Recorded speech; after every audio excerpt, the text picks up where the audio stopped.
कौन है हजरत इमाम मेहदी? इमाम मेहदी दुनिया में कब आएंगे?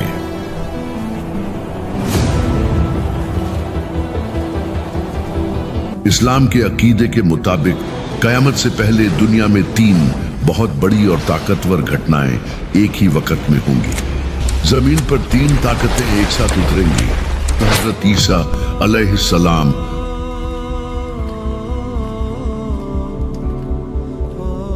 हजरत इमाम मेहदी।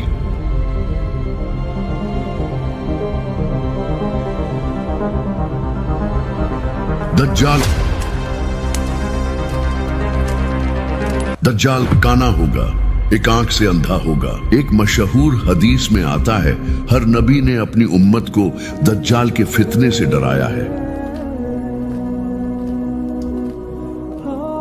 हदीसों के मुताबिक दज्जाल का फितना इतना खतरनाक होगा कि वो लोगों को झूठे मोजिज़े दिखाकर धोखा देगा, जैसे मरे हुए को जिंदा करना,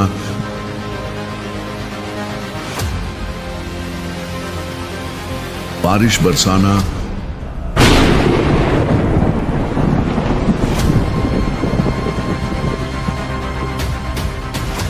एक जन्नत और दोजख अपने साथ रखना।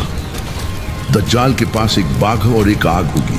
जो उसके झूठ को मानेगा वो उसे अपने बाघ में डालेगा जहां सब कुछ अच्छा लगेगा, और उसकी दोनों आंखों के बीच में काफारा लिखा होगा, यानी काफिर, और हर मोमिन उसे पढ़ लेगा, चाहे वो पढ़ा लिखा हो या नहीं। अफसोस, लाखों लोग उसकी बातों पर यकीन कर लेंगे, लेकिन सच्चे मोमिन जानेंगे ये सब एक बड़ा फरेब है। प्यारे आका ने अचानक अपने सहाबा को बुलाया। सहाबा हैरान थे, लेकिन सब चुप थे। आज मेरे पास तमीम अद्दारी आए हैं और उन्होंने मुझे एक ऐसी खबर सुनाई है। तमीम दारी ने मुझे बताया कि वो और उनके 30 साथी एक जहाज कश्ती में सफर कर रहे थे। समंदर में तूफान उठा, तेज हवाएं, लहरों का शोर, और वो सब रास्ता भटक गए। कई दिनों तक वो समंदर में भटकते रहे, यहां तक कि एक अनजाना सा टापू सामने आया। वो वहां उतर गए तो वहां उन्हें एक अजीब मखलूक नजर आई। सियाह रंग की थी, उसका पूरा जिस्म बालों से ढका हुआ था। उन्होंने उससे पूछा, तू कौन है? उसने जवाब दिया, मैं जस्सासा हूं।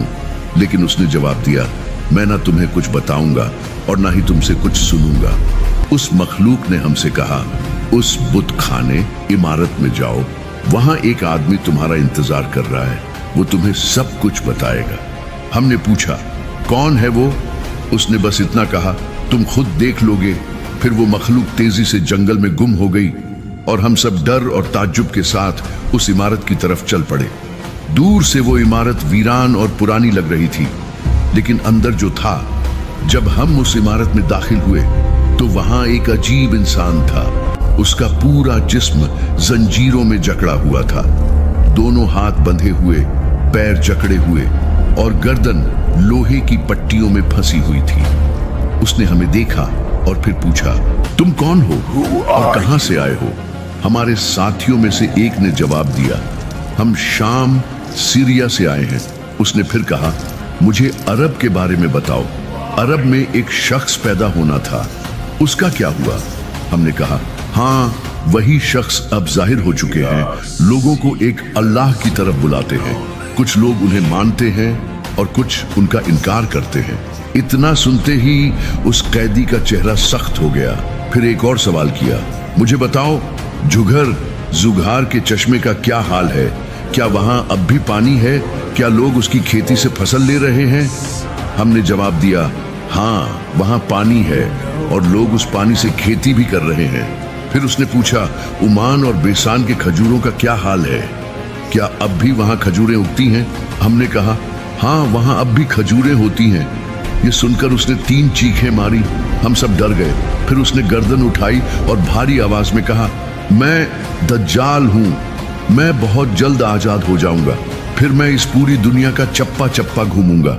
कोई शहर नहीं बचेगा, कोई जमीन नहीं बचेगी जहां मैं न पहुंचूं, मगर एक जगह है, तैबा, मदीना। मुझे वहां जाने की ताकत नहीं दी गई। वहां फरिश्तों का पहरा है। हमने उससे पूछा, तू यहां कैसे पहुंचा? मुझे जंजीरों में जकड़ने वाला कोई आम इंसान नहीं था। वो एक नबी था और बादशाह भी, हजरत सुलेमान अलैहिस्सलाम। जब दज्जाल का फितना सबसे ऊंचे मुकाम पर पहुंच जाएगा, उसी वक्त हजरत ईसा अलैहिस्सलाम आसमान से उतरेंगे। वो इमाम मेहदी के साथ मिलकर दज्जाल का पीछा करेंगे और फिर एक इलाके लोद में जाकर उसे कत्ल कर देंगे।